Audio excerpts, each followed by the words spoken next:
शुरू अल्लाह के नाम से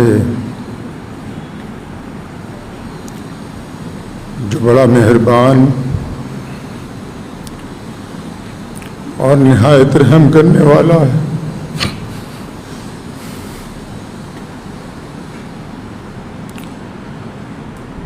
दुरूशी पढ़ें तमाम हज़रात। अल्लाहुम्मा सल्लि अला मुहम्मद व अला आलि मुहम्मद कमा सल्लैता अला इब्राहीम व अला आलि इब्राहीम इन्नका हमीदुम मजीद। अल्लाहुम्मा बारिक अला मुहम्मद व अला आलि मुहम्मद कमा बारकता अला इब्राहीम व अला आलि इब्राहीम इन्नका हमीदुम मजीद। नामूसे मुहम्मद अरबी पर सल्लल्लाहु नामूसे मुहम्मद अरबी पर हम जान निछावर कर देंगे। गर वक्त ने हमसे खून मांगा हम वक्त का दामन भर देंगे।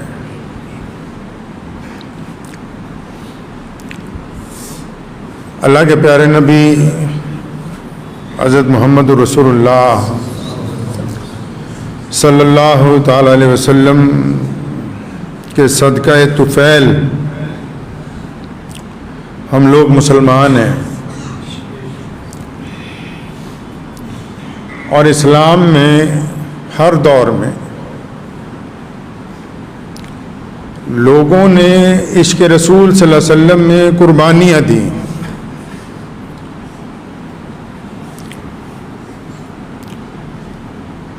किसी ने कहा है ना कि जिनादा इश्क सादिक है वो कद फरियाद कर दे हन।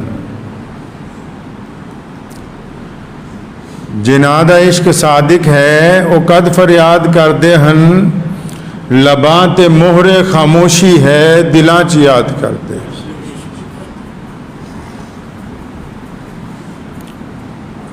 मेरे वालिद मोहतरम जो कि मेरे वालिद होने के साथ साथ अल्लाह के दीन के शेर हैं, बेबाक बेलाग शख्सियत के मालिक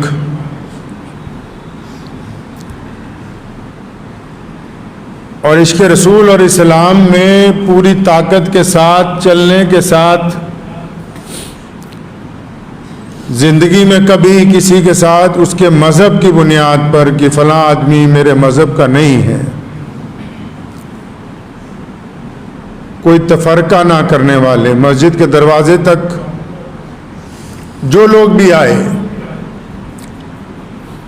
बिना उनका रंग, उनकी नस्ल, उनका मज़हब देखे हुए इस नीयत के साथ कि हमारे प्यारे नबी हज़रत मोहम्मद रसूलुल्लाह सल्लल्लाहु अलैहि वसल्लम ने हमें इंसानियत की तहफ़्फ़ुज़ के लिए, इंसानियत की फ़लाह व बहबूद के लिए भेजा है, उस काम को लगे रहे।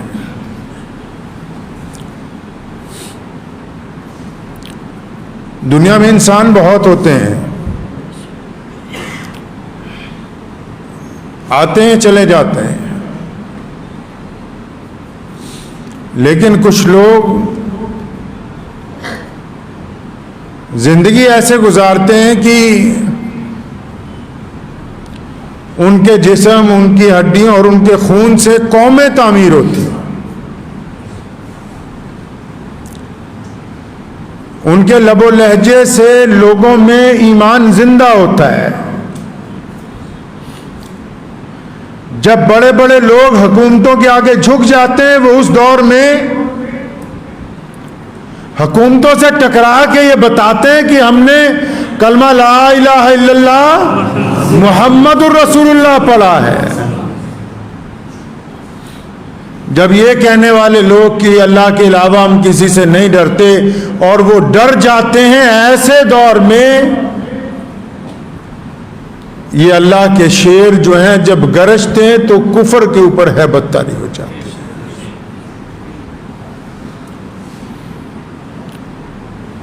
बहुत तकरीरें की ज़िंदगी में मैंने, लेकिन अपने बाप जैसी एक भी नहीं की।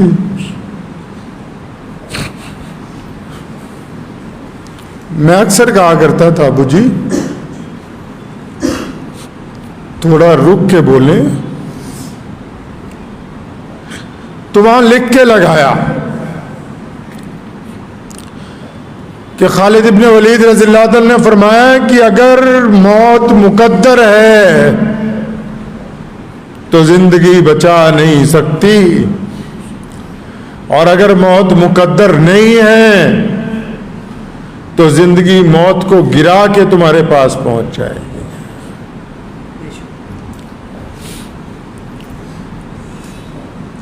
पिछले चंद सालों में जब अच्छे अच्छे लोग खामोश हो गए,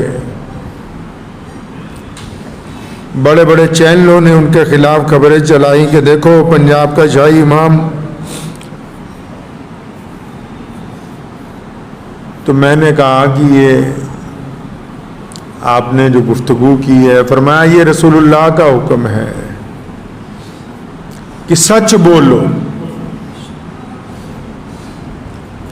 हक के ऊपर कायम रहो। गरीब की मदद के लिए अगर अमीर की नाराजगी लेनी हो तो लो, मजलूम की मदद के लिए अगर किसी चौधरी के साथ टकराना हो तो टकराओ। दीन इस्लाम के तहफ़्फ़ुज़ के लिए हमें कहा करते थे कि इस्लाम और मुसलमानों के तहफ़्फ़ुज़ के लिए कभी ये नहीं सोचना कि फ़लाँ अफसर नाराज़ हो जाएगा, फ़लाँ हुकूमत नाराज़ हो जाएगी। कहना जब तक अल्लाह पे यकीन रख के अपनी कौम के लिए खड़े रहोगे, दुनिया की कोई ताकत तुम्हें गिराने वाली नहीं। रात हम लोग साथ थे जब उनका इंतकाल हुआ। बहुत देर कलमा शरीफ का विर्द करते रहे, दुरूद शरीफ पढ़ते रहे। होश आती थी तो मेरी वालिदा वो कहते थे वजू कराओ नमाज पढ़ रहे। सबक दिया अपने साथियों को, अपने बच्चों को, अपने ख़ानदान के लोगों को कि नमाज के साथ ताकत हासिल करनी है। 25 दिन पहले चेन्नई गए हम अब्बू जान को लेके, वहाँ लीवर का ऑपरेशन था। तो डॉक्टर जब करने लगा तो उसने कहा कि आपको थोड़ा सा बेहोशी का इंजेक्शन दिया है, लेकिन आपको पता लगेगा कि हो क्या रहा है, तो आप क्या तकलीफ बर्दाश्त करेंगे। तो मैं जब गया मुझे कहने लगे, मैं डॉक्टर को कहा कि तुम अपना काम करो, मैं दुरूद शरीफ पढ़ रहा हूँ। मौत तो मुकर्रर है, लेकिन ऐसे लोग कम होते हैं कि जिनका नाम लेके लाखों लोगों का काम बन जाए। जो करोड़पति लोगों के घर ही ना गए हो कभी, और गरीब की झोंपड़ी में बार बार जाते हैं। मुझे याद है अभी पिछले साल की बात है, अबू जान यहाँ बैठे हुए थे, कोई साहब आए बेंगलोर से, यहाँ किसी शादी में आए थे, बहुत रईस आदमी थे। तो अब्बू से मिलने के बाद जब वापस जाने लगे फिर लौट के आए, बाप बेटा बैठ गए। कहने लगे हज़रत मैं ये चाहता हूँ कि आप, आपके बच्चे, आपकी बीवी हमारी तरफ से उम्रे पे जाएं।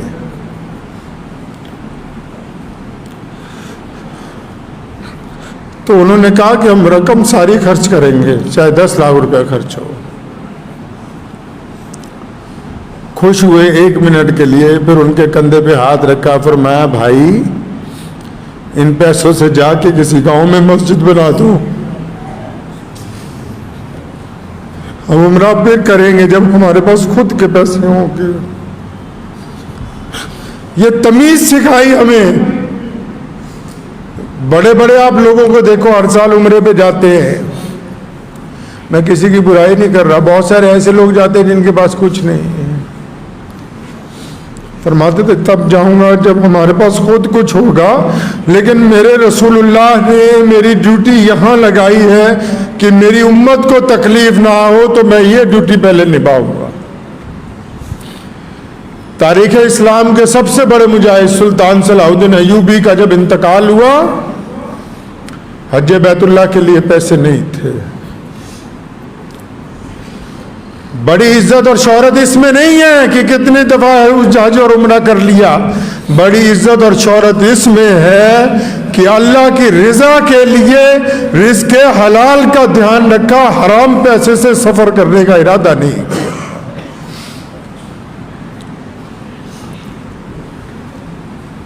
मुझे एहसास है कि वो मेरे वालिद का नहीं इंतकाल हुआ, पूरे पंजाब के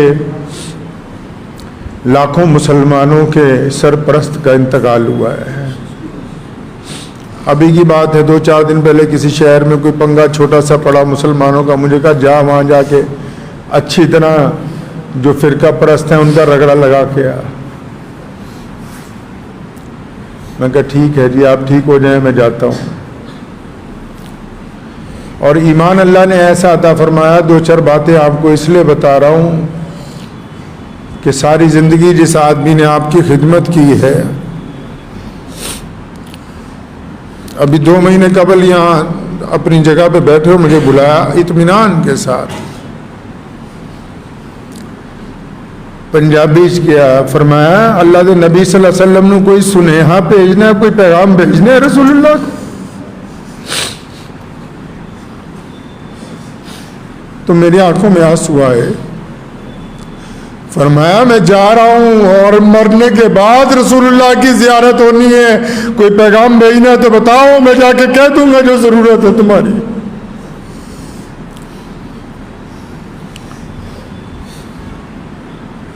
सारी जिंदगी शमशीर उठा के हाथ में फिरे। उस दिन चचा मोहतरम को कहने लगे मेरा इंतकाल हो जाए तो साथ में रखना। बेबाक थे ना, कभी कोई वजीर आजम आया तो बिठा लिया उसको, कहे मैं दुआ कर रहा हूं तेरे लिए, तो मुसलमान हो जा। कभी कोई चौधरी आके अकड़ गया, कोई बड़े से बड़ा अफसर अकड़ गया, उससे टकरा गए कि नहीं तुम गलत कहते हो। तो ऐसी बेबाकी फिर कही। इंतकाल से 25 दिन पहले मुझे बिठाया, फरमाया तेनू पता मेरा हिसाब नहीं होना। फरमाया तुझे पता मेरा हिसाब नहीं होगा। रोने लगे। फिर मैं कहा बुझी क्यों नहीं होगा? कहने लगे मैं 10 साल का था, मेरे बाप ने मुझे इन मस्जिदों को खुलवाने के लिए लगा दिया। मैं 10 साल की उम्र से अल्लाह के रास्ते में लड़ रहा हूं और मेरा हिसाब होगा तो फिर क्या हो सकता है? पर मैंने ऐसे ही जाना है। मुझे लगा कि मेरा बाप सिर्फ हुकूमत में बड़े बड़े लोगों से नहीं टकराता, इसको अपने अल्लाह और उसके रसूल से मोहब्बत इतनी है, ये उन फरिश्तों को भी खातिर में नहीं लाता जो रास्ते में आने के मुंतजिर हैं अभी। पर मैं 10 साल का था, मेरे बाप ने कहा कोट मोहल्ले की मस्जिद में आजान दे, लोग पत्थर मारते थे। तो ड्यूटी लगा दी कि सूफिया बाग की मस्जिद में 5 वक्त नमाज पढ़नी है। कोई था ही नहीं नमाज पढ़ने वाला। जब जाना लोगों ने ईंटें पत्थर मारनी कि कम से कम ये छोड़ जाए मस्जिद को। ये जो पंजाब में लाखों मुसलमानों की इज्जत और शान और शौकत है, उसकी बुनियादों में मौलाना हबीबुर रहमान सानी लुधियानवी ने अपना खून डाला, अपनी हड्डियां डाली, तभी तो 63 साल में चले गए, वरना तो लोग 90-90 साल के बड़े इत्मीनान से बैठे हैं। मुझे एक साहब ने पूछा रात, कहने लगे उम्र बहुत कम है, 63 साल ही है। तो मैं कहा तू नहीं समझोगे, ये इश्क की बात है, ये इश्क की बात है। हमने कभी अपने बाप को सुन्नत के अलावा कोई काम करते हुए नहीं देखा। 63वां साल आया, कहने लगे मैं जा रहा हूं। क्यों जा रहे हैं आप अब्बू जी? कि मेरे रसूल 63 साल में चले गए तो हमें भी 63 में जाना। ये इश्क की बात है, ये डॉक्टरों की बात नहीं है, ये तबीबों की बात नहीं है। इश्क को इश्क वाले समझ सकते हैं। जिन्होंने इश्क किया ही नहीं उनको क्या पता इश्क क्या होता है।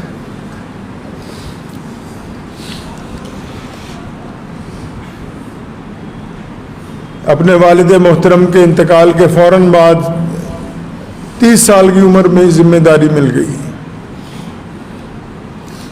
लोग देखते थे, लोग समझते थे बहुत लंबी उम्र के हैं, लेकिन इस तरह इस खुश उसलूबी के साथ जिंदगी गुजारी कि हमें भी सिखाया। लाखों लोग आते हैं, हजारों लोग पैसे ले लेके कि हज़रत इतने पैसे ले लो, फला अफसर को बस एक फ़ोन करना है, काम हो जाएगा। फरमाया हराम का पैसा मैं अपनी औलाद के हलक से नीचे नहीं उतारूं।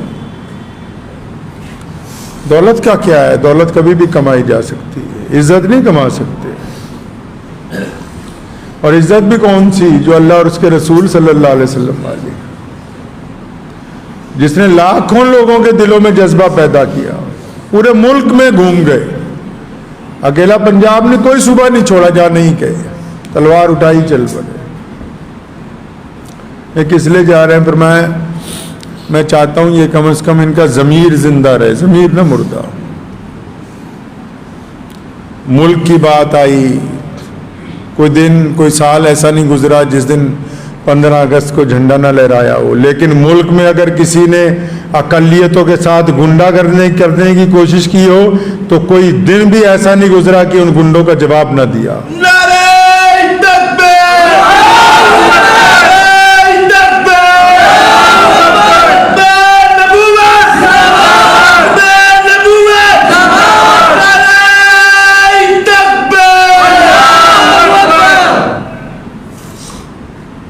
तहरीक ख़त्म नबूवत मेरे परदादा के दादा ने शुरू की। वालिद मोहतरम का दौर आया, इतनी तेज़ चलाई कि दुश्मन कहने लगा कि मौका मिल जाए तो सबसे पहले इन्हें ख़त्म किया जाए, ताकि इस बंदे ने हमारी सारी तहरीक तबाह कर दी। और इतना कुछ करने के बाद हम लोग एक मुद्दत तक असीरी की ज़िंदगी गुजारते रहे जेल में। मस्जिदें बनवाई, वहाँ सहरी अफ्तारी के प्रोग्राम चलाए, कई 100 मस्जिदें खाली करवाई, कई 100 नई बनवाई। मुझे कहा करते थे बेटा हमारा काम पौधा लगाना है, मस्जिद बनाओ, गांव वालों को दो, बस आ जाओ, कभी ये नहीं पूछने जाना सदर कौन है, सेक्रेटरी कौन है, हमारा काम पौधा लगाना है। बेइंतहा बच्चों को कि तुम पढ़ लो, उन पे रकम खर्च की। मांगने वाले बार बार आते हैं, अब भी आते हैं, अल्लाह उनको आता रखे। कई लोग झूठ बोल के आते हैं, फरमाया जो भी आ रहा है, चाहे झूठ बोल के आ रहा है, सच बोल के आ रहा है। करीब में बैठे हुए किसी साथी ने कह देना कि ऐसे झूठ बोल रहा है, फरमाया चाहे झूठ बोल रहा है, सच बोल रहा है, जो रसूलुल्लाह की मस्जिद तक आ गया हमारी जिम्मेदारी है कि खाली ना जाए वो। हम कौन होते हैं दूसरे का हिसाब लेने वाले कि वो सच बोल रहा है कि झूठ बोल रहा है। मैं पूरा मुल्क घूमा हूं खत्म नबूवत की तहरीक में, पूरा पंजाब घूमा हूं। जाता था तो मुस्तकीम भाई बैठे हुए हम लोग, हमें पता था भी पीछे हमारे एक बहुत बड़ी ताकत मौजूद है, जहां मर्जी उठे चल पड़े, बस जिससे दिल चाह टकरा गए। खुदा की कसम ऐसे ऐसे गुंडों को सरनगू किया कि लोग अंदाजा नहीं लगा सकते, बस इसीलिए कि पीछे हमारा बाप बैठा हुआ है।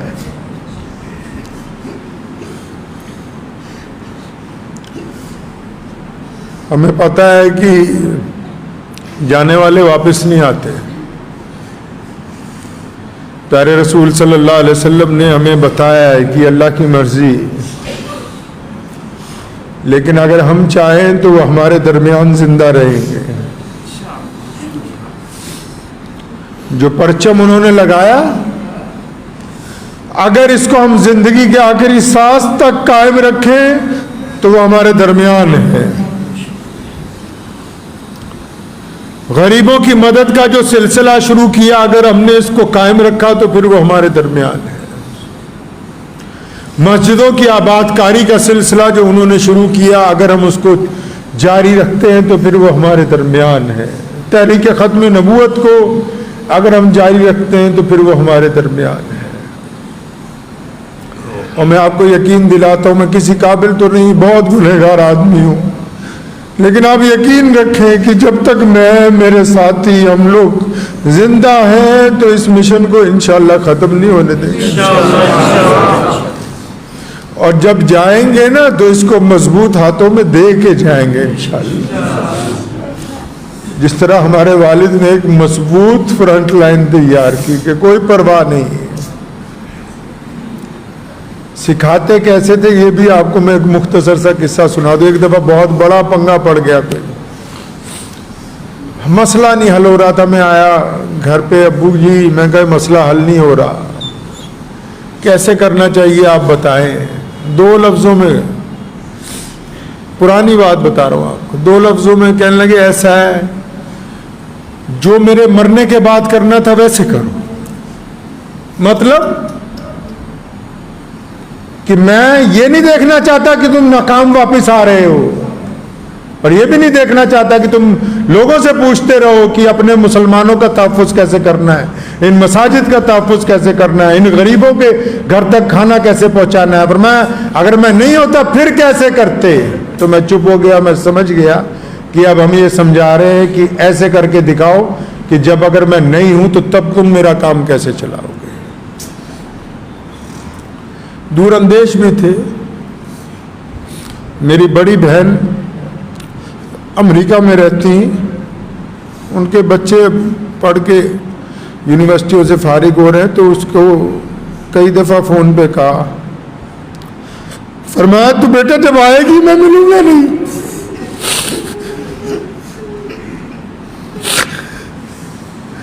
तो ये इस साल भी फिर, तो अभी जब ज़्यादा बीमार हुए तो उनका फ़ोन रोज़ आता है मेरी हमशीरा का। तो मैंने कहा बाजी आप जल्दी आए, आपसे अबू मिलना चाहते हैं।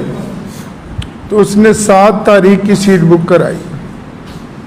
सुनिए बड़ों के लफ्ज़ कैसे होते हैं। आज 10 तारीख है, 7 तारीख की सीट बुक कराई शिकागो से दिल्ली के लिए, और मुझे 8 को उसे लेने जाना था। तो 7 को जब एयरपोर्ट पहुंची तो एयरपोर्ट वालों ने कहा कोरोना टेस्ट कराया। उसने कहा हाँ जी कराया है। तो उन्होंने कंप्यूटर में चेक किया तो कहा इसमें नहीं आ रहा। जिस लेबोरेटरी से करवा के आए उसने कंप्यूटर में चढ़ाना भूल गया। वो कहा आप जा नहीं सकती, वापस जाएं, फिर करवाएं, फिर सीट बुक कराएं। वापस गई, 12 तारीख की सीट बुक कराई, 10 को इंतकाल हो गया। कहा ना बार बार कि पुत्रा तू आना, मैं मिलना नहीं। तो मैं जब तू आएगी मैं नहीं मिलूंगा।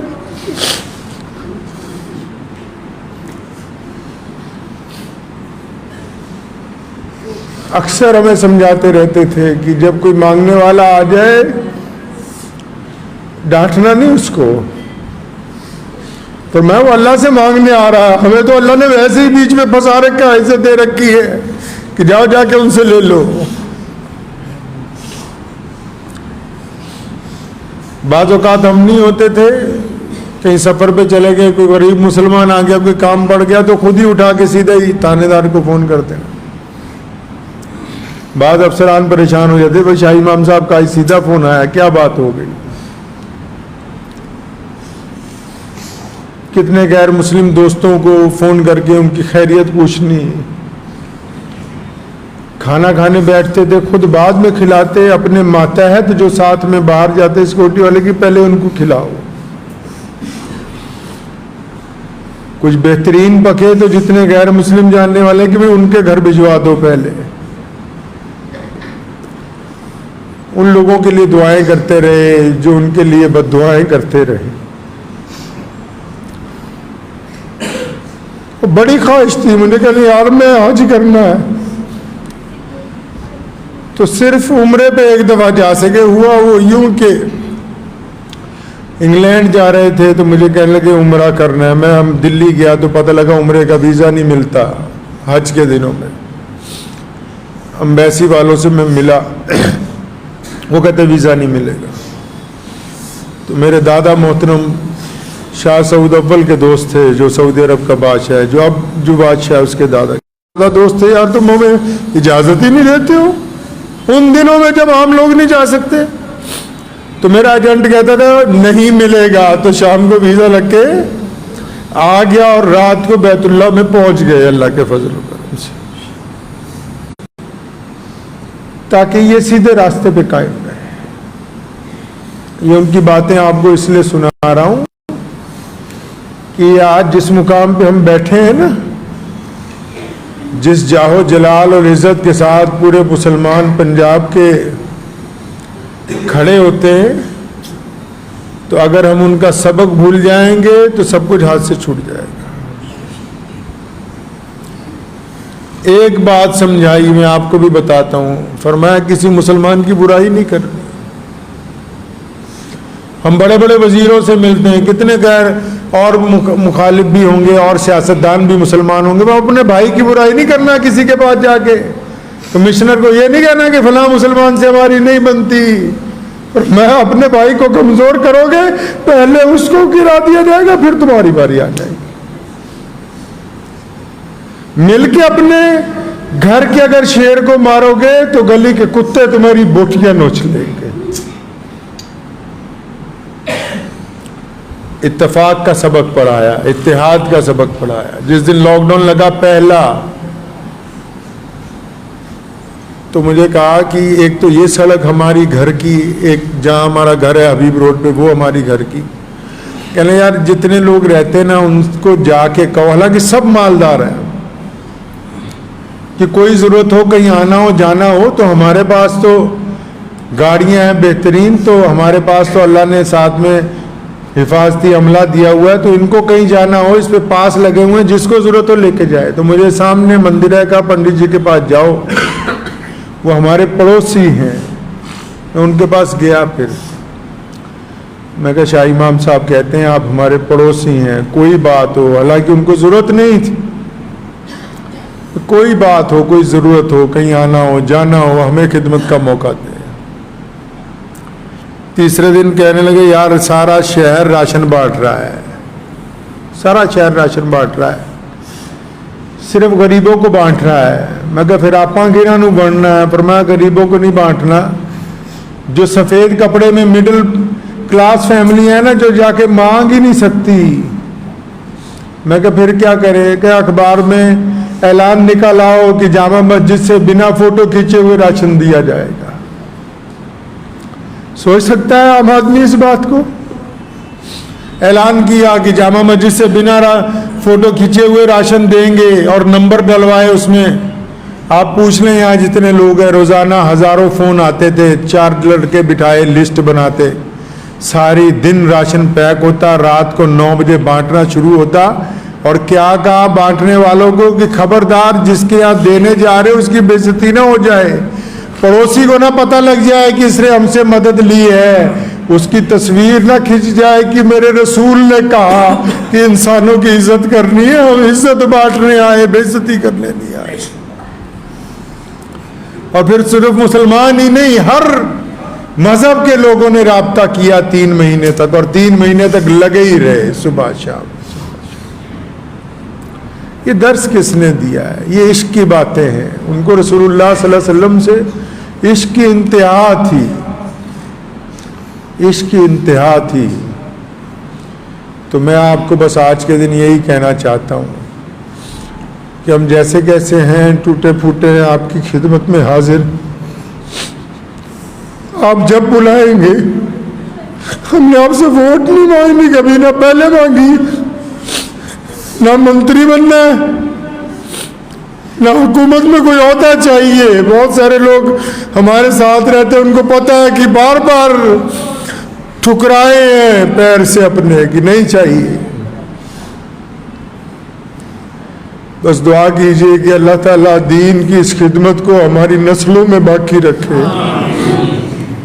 और अल्लाह ताला उस वक्त तक हमें कायम रखे जब तक इसको अगली नस्ल में मुंतकिल ना कर दे, और अपने वालिद मोहतरम के मिशन को कायम और दायम रखें। और मैं अभी आपको यकीन दिलाता हूँ कि इंशाअल्लाह कुछ हो जाए मिल्लत इस्लामिया के लिए, गरीबों के लिए, मुस्तहिक लोगों के लिए। जिस तरह शेर इस्लाम मौलाना हबीबुर रहमान सानी लुधियानवी काम करते आए, हम उसी तरह तो नहीं कर सकते लेकिन उनकी नकल करते हैं।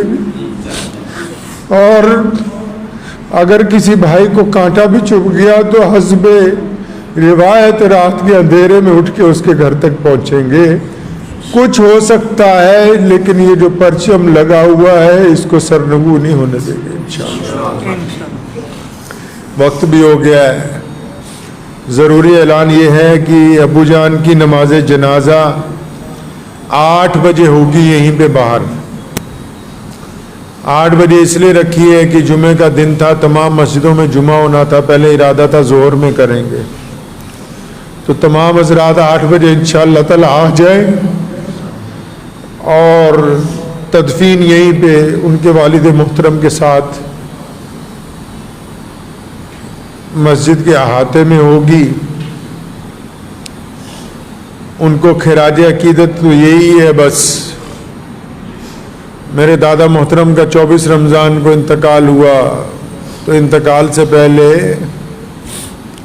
अबू को बुलाया, ज़ुबान बंद हो गई थी, हाथ से इशारा किया, फरमाया नारे लगवाए जाके। हमारे बाप ने कानपुर गए, हलीम इंटर कॉलेज में मायावती मुख्यमंत्री थी, बुला लिया उसने कि तकरीर करेंगे। मौलवी होगा कोई अच्छी तकरीर कर देगा। तकरीर करते करते काशी राम को दावत इस्लाम दी और फिर अल्लाह अकबर के नारे लगवाए। तो मैं समझता हूँ कि उनको अच्छी खिराज अकीदत रसूलुल्लाह की ये सुन्नत है। कहा करते थे कि मिसवाक रखना भी सुन्नत है, नारा लगाना भी सुन्नत है। मेरे साथ मिल के 3 नारे लगा ले और दुआ करे अल्लाह उनकी मग़फ़िरत फरमा दे, जो खताइयाँ गलतियाँ हुई अल्लाह माफ़ फरमा दे। 5 बजे हमारे घर से जनाजा यहाँ पर आएगा, हबीब रोड पे, जो ब्राउन रोड नई वाली मस्जिद है उससे थोड़ा सा और आगे जाएंगे तो वहाँ पे हबीब रोड है, वहाँ पे घर से जनाजा 5 बजे उठाया जाएगा। 5 बजे वहाँ से जनाजा यहाँ पे आ जाएगा और फिर यहाँ 5 बजे से लेके 7 बजे तक जो लोग ज़ियारत करना चाहेंगे, देखना चाहेंगे, वो देख सकते हैं।